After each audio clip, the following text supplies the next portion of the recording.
Oke, untuk tutorial cara setel rem Mitsubishi Canter ya, ankle double, itu hal pertama harus didongkrak dulu ya teman-teman. Oke, dan untuk caranya adalah seperti ini. Kita dilakukan di lubang sebelah sini ya, lubang sebelah sini. Nah ini nih,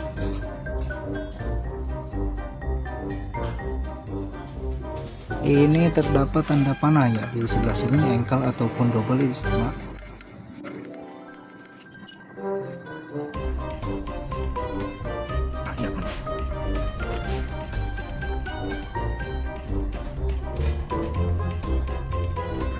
Mengarah ke bagian belakang.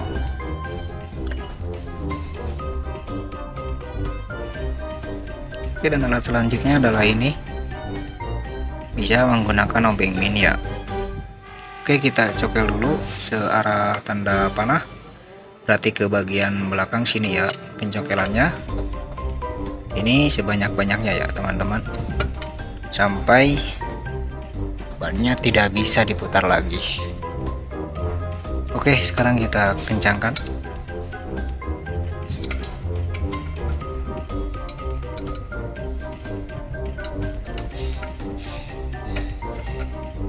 Nah, untuk gejalanya itu adalah pedal rem terasa dalam ya teman-teman, atau ketika menginjak rem itu setir tiba-tiba belok ke kiri atau ke kanan secara otomatis begitu. Kalau ini dengan gejalanya adalah pedal remnya dalam ya teman-teman, jadi menandakan itu harus melakukan penyetelan rem atau tidak. Bisa jadi di sebelah sininya itu basah ya, berarti si piston rem ini mengalami kebocoran, dan beda untuk caranya ya. Ini hanya untuk teknik penyetelan remnya saja. Mitsubishi Canter yang tipe double 110 125 itu sama ya.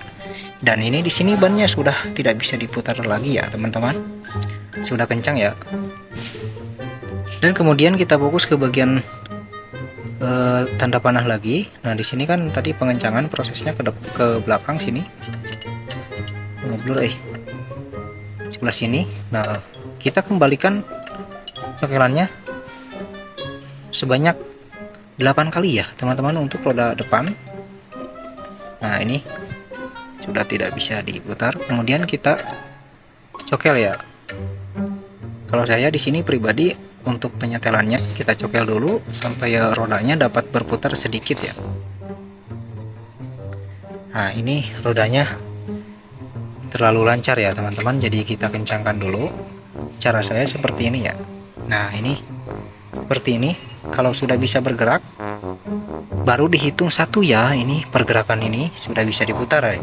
Intinya itu perhitungannya satu. Kemudian pencokelannya kita lanjutkan ke 2 ya.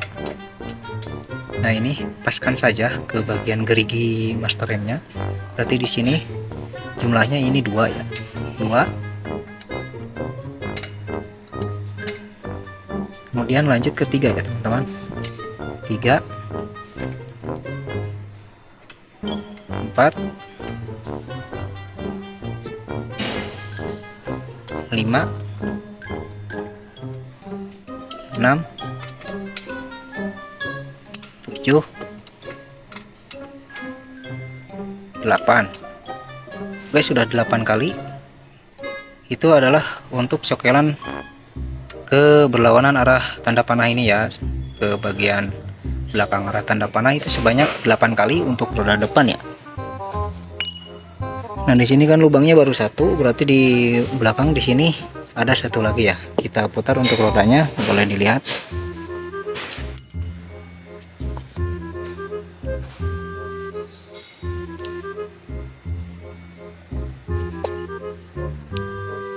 Kita lihat dari atas ya. Nah ini lubangnya.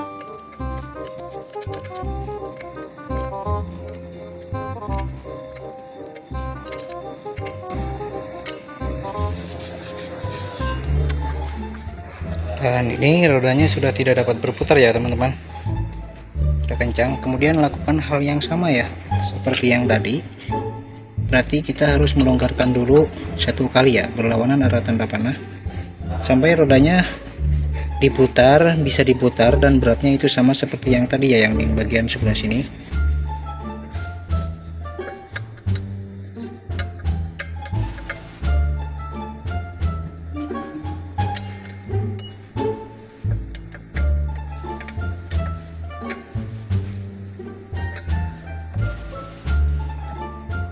Tadi seperti ini untuk putarannya ya, agak seret sedikit, tapi dihitung satu putaran. Kemudian kita lanjut ke cokelan kedua ya,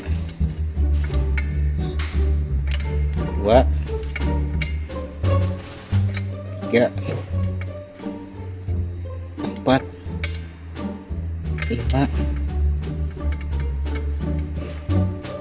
6, 7, 8. Nah, untuk roda depan itu jumlahnya 8 ya pengembalian cokelannya.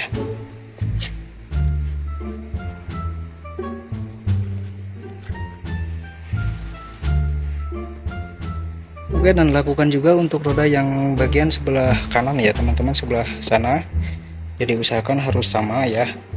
Untuk triknya seperti itu, yang di sebelah kiri seperti ini, berarti yang di sebelah kanan juga harus persis sama seperti cara yang sebelah kiri ya, jangan dibeda-bedakan.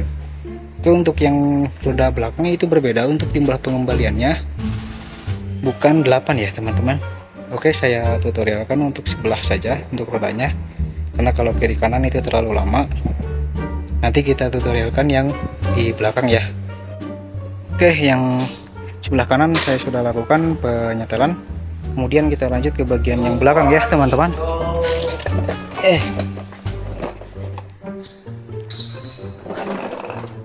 Sini sudah didongkrak di bagian gardan ya, ke dongkrak buaya. Nah, yang roda belakang sini sama ya, lubangnya terdapat 2 lubang, belakang dan depan ya. Nah, untuk tanda panahnya sama ya teman-teman, ada di bagian samping lubangnya ya. Kita gosok dulu. Jadi ini untuk memastikan arah cokelan ya teman-teman.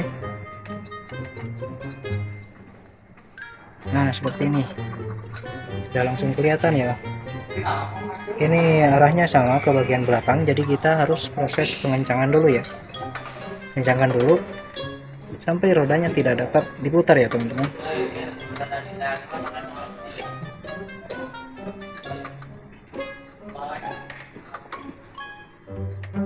Oke, sudah tidak dapat diputar ya teman-teman, ini untuk rodanya. Jadi kita kembalikan caranya untuk sama ya untuk bagian depan seperti itu. Kalau yang depan untuk pengembaliannya itu jumlahnya kan ada 8. Kalau yang belakang jumlah pengembalian cokelan ini jumlahnya adalah 6 ya teman-teman. Jadi kita total cokel kembalinya itu adalah 6. Namun caranya itu sama ya, kita harus bisa memutarkan dulu untuk rodanya. Kita cokel satu kali dulu apakah rodanya dapat diputar. Ternyata tidak ya teman-teman. Kalau sudah tidak bisa diputar, kita cokel lagi satu kali. Ini masih tidak dapat diputar, kemudian kita cokel lagi satu kali ya. Nah, ini sudah dapat bergerak ya untuk rodanya ya. Sorry. Nah, ini sudah dapat bergerak ya teman-teman. Jadi kita lanjutkan ke nomor kedua ya. Berarti itu dihitung 1 karena rodanya dapat berputar. Kemudian kita hitung dari 2, 3, 4, 5, 6. Nah, Jadi untuk roda belakang itu harus 6 kali ya, lebih sedikit dibanding roda depan. Dan ini satu lubangnya, satu lagi. Jadi kenapa harus berbeda ya teman-teman? Yang depan jumlahnya banyak karena yang ngerem itu yang pertama bagian belakang ya, bukan roda depan dulu. Kalau roda depan dulu nanti remnya itu bisa nyentok ya. Jadi seperti itu untuk keterangannya, dan triknya adalah seperti yang saya sampaikan tadi ya. Moga dapat dipahami dan moga bermanfaat untuk bapak-bapak, rekan-rekan ya teman-teman di luar sana. Semoga menginspirasi untuk cara saya seperti ini ya. Oke, untuk tutorialnya saya akhiri. Terima kasih sudah menonton. Jangan lupa like, komen, dan subscribe ya. Boleh ada pertanyaan seputar Mitsubishi Canter, di sini Canter semua ya. Oke, terima kasih. Wassalamualaikum warahmatullahi wabarakatuh.